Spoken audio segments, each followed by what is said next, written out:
quoi allons-nous parler aujourd'hui? Déjà, je vais commencer par poser une question à notre invité. Alors, si cela était possible, auriez-vous souhaité avoir votre père comme coach? Bien sûr, bien sûr. Bien sûr. Aujourd'hui, j'ai pour idole Samuel Eto'o, mais mon inspiration a toujours été mon papa parce que c'est grâce à lui que je suis là aujourd'hui. C'est lui qui m'a donné cette force-là de pouvoir toujours travailler. Et si aujourd'hui on parle de moi, c'est grâce à mon père en premier.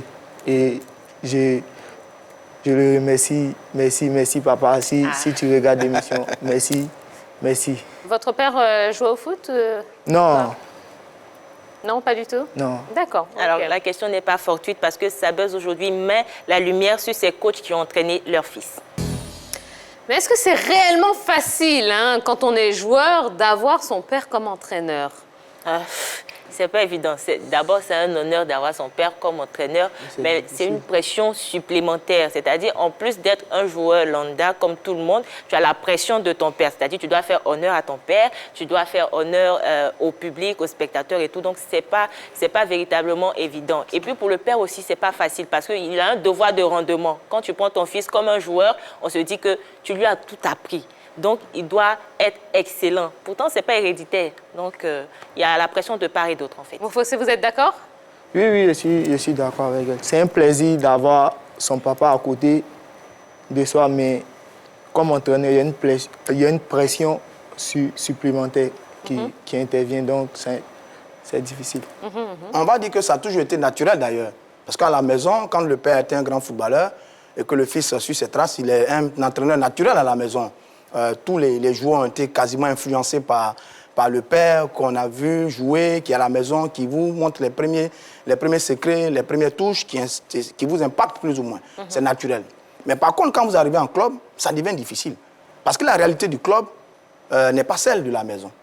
En club, il y a la compétition, il y a la concurrence, il y a le résultat, il y a les objectifs. Donc, ce n'est plus le père, ça devient l'entraîneur, l'encadreur. Et chacun a des obligations. Lui, père, obligation en tant qu'entraîneur avec des résultats. Et lui, fils, de démontrer au père et aux autres qu'il est capable de jouer. Que ce n'est pas un garçon parrainé par un papa, mais qui est capable de jouer. Ça, c'est extrêmement difficile parce que ça a plombé beaucoup de joueurs qui n'ont pas réussi en étant entraînés par leur père. C'est difficile, ça devient compliqué. Si mentalement tu n'es pas prêt, ça devient compliqué. Oui. Parce que cette pression, si tu n'arrives pas à gérer cette pression, tu vas craquer, c'est sûr. C'est ça. Alors justement, prenons les cas où ça n'a pas forcément bien marché, où ça n'a pas fonctionné. À qui la faute? Est-ce que c'est au père peut-être un peu trop surprotecteur ou qui en attend peut-être un peu trop de la part de son fils, ou justement le fils, donc le joueur, qui se croit en terrain acquis, et puis qui n'est pas forcément à la hauteur des espérances de tout le monde finalement? À qui la faute? Faute partagée parce que le fils est toujours dans l'ombre du père. C'est-à-dire, quoi qu'il fasse, ou malgré son talent, on va toujours le ramener à son père. Mais ton papa, il est coach et tout, donc tu dois jouer plus que les autres. Maintenant, être fils d'un coach ne garantit pas le succès. Ce n'est pas parce que je suis l'enfant d'un entraîneur que je suis immédiatement un bon joueur. Donc, la faute est partagée, en fait. Le problème, c'est père ou entraîneur. C'est où on se situe, en fait. C'est là, toute la difficulté se trouve à ce niveau. Faut-il le protéger? Faut-il le couvrir? Faut-il le favoriser? Faut-il, etc., etc. C'est assez compliqué pour les pères entraîneurs et pour le jeune garçon lui-même. Donc, il y a eu beaucoup d'échecs. Johan Cruyff, par exemple, a été un formidable joueur dans les années 70 avec l'équipe de la Hollande. Mais son fils, Jordi Cruyff, qui l'a longtemps parrainé au Barça, n'a pas décollé vraiment. C'est un problème. Parce qu'il y a l'ombre du père, il y a la carrière du père, il y a la force du père. On vous identifie toujours au père. Et ça, c'est frustrant et c'est gênant pour quelqu'un qui a envie d'évoluer de ses propres ailes. Mais quand même, il y a eu des succès, notamment les Maldini, Cesare et Paolo Maldini. Cesare était défenseur dans les années 60. On disait à Maldini, quand il allait à l'école, tu es le fils de Cesare. Et plus tard, on disait à César, tu es le père de Paulo. Parce ça. que Paulo, après, est devenu un joueur, mais extraordinaire, peut-être l'un des meilleurs défenseurs de tous les temps, qui malheureusement n'a jamais gagné le ballon d'or. Mais quel défenseur, c'est Paulo Maldini. Mais lui, parce qu'il avait le mental, il avait cette grinta qui lui permettait, ou bien qui lui a permis de surmonter tous les obstacles et de devenir le fameux Paulo Maldini. Moi, je pense qu'il faut être professionnel. Hein. Moi, j'ai mon cousin d'Antigua Cro. Lui, son papa était l'entraîneur de son club. Et bien sûr, il était titulaire sur le banc. Hein.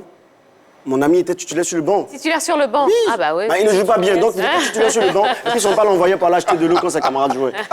Bah, donc il est professionnel, il sait que son fils ne fout rien sur le terrain. Ah bah, d'accord. Ouais. Donc il est c'est le même club de Tieguacro Ouais, qui a de Vraiment retard. le salaire de retard. Ah oui, oui, oui. En ce moment, Il est professionnel, le tonton. Hein. Mais c'est pas lui qui paye, c'est Ah le oui, président qui paye. d'accord, effectivement, effectivement. Mofossé, vous avez des enfants? Non, pas encore. Pas encore. Et si votre enfant voulait suivre vos pas, hein, voulait faire carrière dans le foot, vous seriez d'accord ou pas? D'accord, bien sûr. Bien sûr. Je vais l'encourager même. Et tu ne veux pas le faire? Là, c'est lui qui l'a choisi. Ah. D'accord. Alors, est-ce qu'on doit s'inquiéter on sait que Didier Drogba, il prépare sa relève. Hein. Son fils est là. Son fils a signé à Guingamp, justement. Voilà. Eh ben, Suit ses traces, en il plus. suit les traces du papa. On doit s'inquiéter pour lui ou pas? S'il est talentueux, il ne devrait pas avoir de problème. Mais s'il ne l'est pas vraiment, il ne va pas échapper à la comparaison. C'est ça, parce c'est que ça ça. va toujours le poursuivre. Ça, ils échappent pas. Quoi. Qui C'est se dommage. renseigne chez le fils de Zidane, on va lui donner quelques leçons. On le ramène toujours à son père. Et pire, le fils de Drogba évolue à Guingamp. Ça ne sera pas évident pour lui. À moins qu'il ait le talent de son père, qu'il ait plus que le talent de son père. Voilà. Eh ben, c'est tout ce qu'on lui souhaite. Zidane, je crois qu'il a 4 fils, hein, qui sont tous footballeurs, Enzo. je crois. Je parlais plus d'Enzo. Oui, mais Zidane, il a 4 garçons, je Vous crois. connaissez Enzo? Oui. C'est l'aîné. S'il vous plaît. Enzo, c'est l'aîné, je crois. Mais il en a 4. Et je pense qu'ils sont tous footballeurs. Mais ils vont subir parce que ressembler à Zidane et marcher dans ses pas, ça, il faut être... C'est pas évident. Il faut être vraiment doué. Hein. C'est pas évident. Ah, c'est Mais pas bon, évident. merci à tous les parents qui suivent la grande team. Et à tous les papas en particulier. Eh ben voilà. Allez, c'est tout pour le buzz, Yellow? C'est tout pour aujourd'hui. Ok, allez, on va marquer une toute petite page de publicité. Allez vous détendre un peu. Allez mettre un peu de gel hydroalcoolique, pourquoi pas. Et à votre retour, eh bien, il y aura le débat, un débat qui concerne la baisse des salaires en LONASI Ligue 1. Où en est-on? Profitez de la pub pour aller sur la page Facebook de la 3 pour nous laisser un petit commentaire. On va prendre aussi quelques nouvelles de nos sportifs en confinement, la déconnade de notre Jojo et de notre invité Mofossé. Karidjoula qui est avec nous, hein, le super attaquant du WAC. Donc, si vous avez des questions aussi, ça se passe sur la page Facebook de la 3. À tout de suite.